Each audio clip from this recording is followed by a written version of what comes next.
रामेश्वरम भारतीय राज्य तमिलनाडु के रामनाथपुरम जिले में एक नगर पालिका है। ये पंबन द्वीप पर स्थित है, जो पंबन चैनल द्वारा भारत की मुख्य भूमि से अलग है और श्रीलंका के मन्नार द्वीप से लगभग 40 किलोमीटर दूर है। ये भारतीय प्रायद्वीप के सिरे पर मन्नार की खाड़ी में स्थित है। पंबन द्वीप, जिसे रामेश्वरम द्वीप के नाम से भी जाना जाता है, पंबन ब्रिज द्वारा भारत की मुख्य भूमि से जुड़ा हुआ है। रामेश्वरम चेन्नई और मदुरै से रेलवे लाइन का टर्मिनस है। वाराणसी के साथ इसे हिंदुओं के लिए भारत के सबसे पवित्र स्थानों में से एक माना जाता है और ये 4 धाम तीर्थयात्रा का हिस्सा है। पंबन ब्रिज एक रेलवे पुल था जो पंबन द्वीप पर रामेश्वरम शहर को भारत की मुख्य भूमि के मंडपम से जोड़ता था। 24 फरवरी 1914 को खोला गया ये भारत का पहला समुद्री पुल था और 2010 में मुंबई बांद्रा वर्ली लिंक के खुलने तक ये भारत का सबसे लंबा समुद्री पुल था। ये एक पारंपरिक पुल था जो कंक्रीट के खंभों पर टिका हुआ था और बीच में एक डबल लीफ बैस्क्यूल सेक्शन था जिसे जहाजों और बजरों को गुजरने देने के लिए ऊपर उठाया जा सकता था। पंबन पुल 1988 तक रामेश्वरम को भारत की मुख्य भूमि से जोड़ने वाला एकमात्र सतही परिवहन संपर्क था। जब रेलवे पुल के समानांतर एक सड़क पुल का निर्माण किया गया, 2020 में मौजूदा पुल के करीब एक नए पुल का निर्माण शुरू हुआ, जिसे अंततः मौजूदा पुल को बदलने की योजना बनाई गई थी। दिसंबर 2022 में पुल पर रेल परिवहन को स्थायी रूप से निलंबित कर दिया गया था, क्योंकि जंग के कारण बैस्क्यूल खंड काफी कमजोर हो गया था।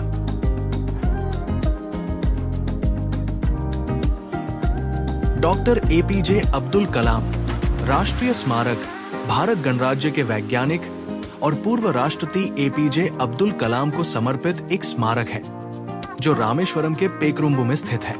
इस स्मारक को कलाम को श्रद्धांजलि देने और भारत की सांस्कृतिक विरासत और जातीय विविधता को प्रदर्शित करने के लिए डीआरडीओ द्वारा निर्मित किया गया था। इसका उद्घाटन 22 जुलाई 2017 को किया गया था। सम्मान और सादगी के प्रतीक और एक महान वैज्ञानिक दिवंगत पूर्व राष्ट्रपति एपीजे अब्दुल कलाम का घर हर एक व्यक्ति को देखने के लिए एक जगह है जो हमें एक महान व्यक्ति के सादगी भरे जीवन की याद दिलाता है।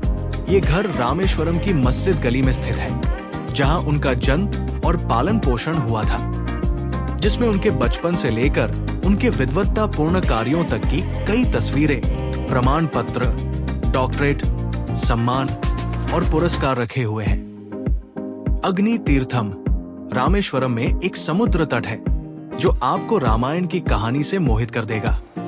इस शहर में 64 तीर्थम या पवित्र जल निकाय हैं। इनमें से 22 मंदिर के भीतर हैं। ऐसा माना जाता है कि इन तीर्थों में स्नान करना तपस्या के बराबर है और ये क्षेत्र के प्रमुख तीर्थ आकर्षणों में से एक है।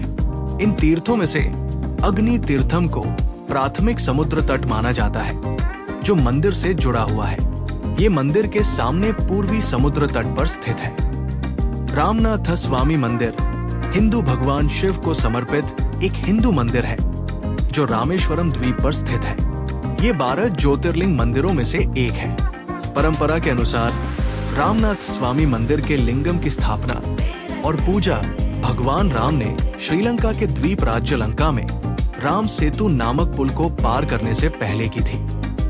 मंदिर का कॉरिडोर भारत के सभी हिंदू मंदिरों में सबसे लंबा है। इसका निर्माण राजा मुथुरामलिंग सेतुपति ने करवाया था। मंदिर को शैव, वैष्णव और स्मार्त लोगों के लिए तीर्थ स्थल माना जाता है।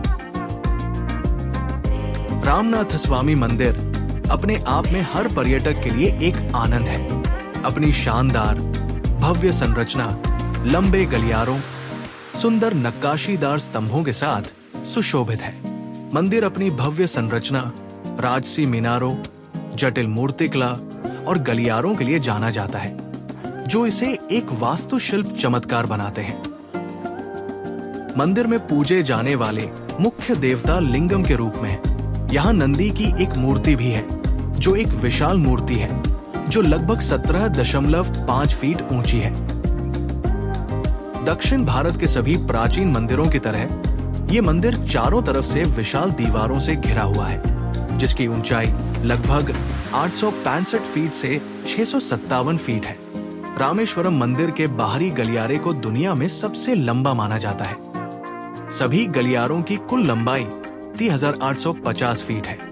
बाहरी गलियारे में लगभग 1212 खंभे हैं, जिनकी ऊंचाई 30 फीट है, जबकि राजगोपुरम के मुख्य टॉवर की ऊंचाई लगभग 53 मीटर है।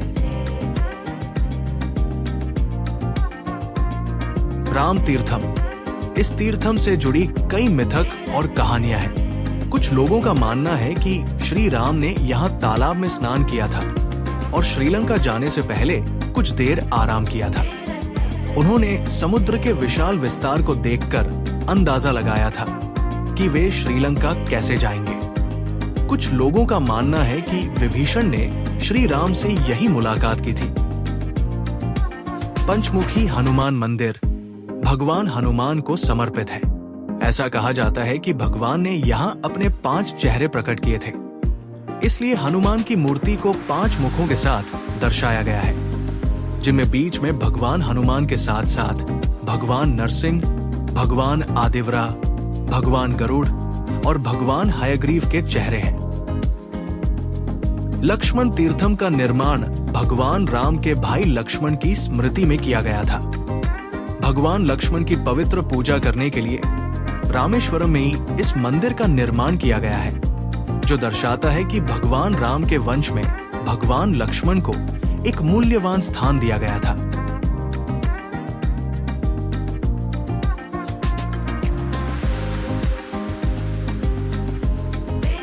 विलुंडी तीर्थम अपने मनमोहक दृश्यों और शांत ज्वार के अलावा ये स्थान समुद्र के अंदर अपने शुद्ध जल के झरने के लिए भी जाना जाता है। तट से कुछ मीटर की दूरी पर समुद्र के किनारे ये शुद्ध जल कुआं एक चमत्कार है। भक्त इसके अस्तित्व को महाकाव्य रामायण की एक पौराणिक कथा से जोड़ते हैं। देवी सीता को बचाने और उन्हें श्रीलंका से रामेश्वरम वापस लाने के बाद भगवान राम ने इस स्थान पर एक शिवलिंग स्थापित करके अनुष्ठान किया। जब सीता ने कहा कि उन्हें प्यास लगी है, तो राम ने समुद्र में एक बाण मारा और वहां से एक झरना निकला, जिसमें से शुद्ध जल निकला। शिवलिंग का नाम त्र्यंबकेश्वर है और विलुंडी तीर्थम के पास एक शिव मंदिर है।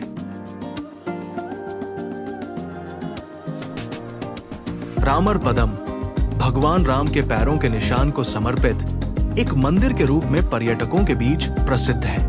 महाकाव्य रामायण में उल्लेख के अनुसार प्राचीन काल में इस स्थान पर एक पर्वत था। मंदिर की पहली मंजिल पर गर्भगृह में चक्र पर भगवान राम के पैरों के निशान अंकित है। ऐसा माना जाता है कि इस स्थान पर भगवान हनुमान ने भगवान राम से कहा था कि उन्हें श्रीलंका में देवी सीता मिली है। लोकप्रिय मान्यताओं के अनुसार ये वो स्थान है जहां भगवान राम खड़े थे और समुद्र पर राम सेतु बनाने से पहले पुल की योजना बनाई थी।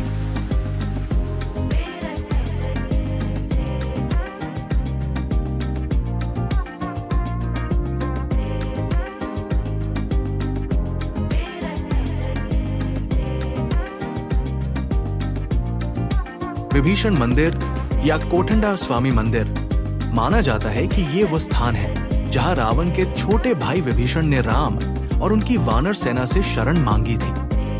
इस परंपरा के अनुसार सीता के अपहरण के बाद विभीषण ने रावण को सलाह दी थी कि वो सीता को राम को लौटा दे।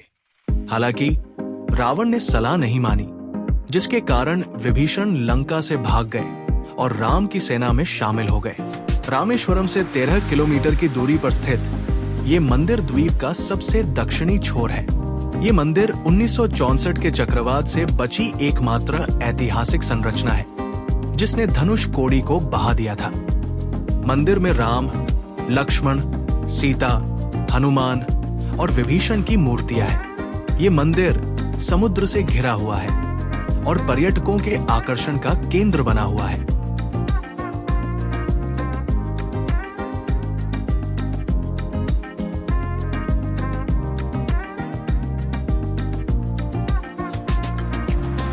तैरते हुए पत्थर।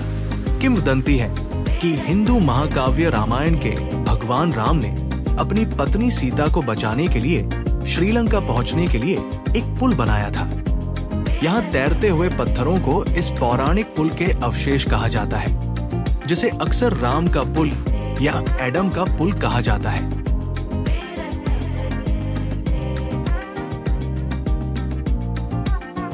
धनुषकोडी पंबन द्वीप के दक्षिण पूर्वी सिरे पर एक परित्यक्त टाउन है। ये पंबन के दक्षिण पूर्व में है और श्रीलंका में तलाई मन्नार से लगभग 24 किलोमीटर पश्चिम में है। ये टाउन 1964 के रामेश्वरम सुनामी के दौरान नष्ट हो गया था और उसके बाद से निर्जन बना हुआ है। हालांकि यहाँ कोई निवासी नहीं है, लेकिन धनुषकोडी अपनी ऐतिहासिक और पौराणिक प्रासंगिकता के कारण पर्यटकों के आकर्षण का केंद्र बना हुआ है। यहाँ आप उस युग के चर्चों के अवशेष और तूफान में नष्ट हुए घरों, रेलवे लाइनों और डाकघरों के साक्ष्य देख सकते हैं। एक metre gauge railway line Bharat की मुख्य भूमि पर मंडपम को धनुषकोडी से जोड़ती थी। जब 1964 के धनुषकोडी चक्रवात के दौरान पंबन से धनुषकोडी तक नष्ट हो गई थी। ये ड्राइव संभवतः सबसे यादगार, रोमांचक, अविश्वसनीय में से एक बनी हुई है। ये हिंद महासागर और बंगाल की खाड़ी राजमार्ग के किनारे है।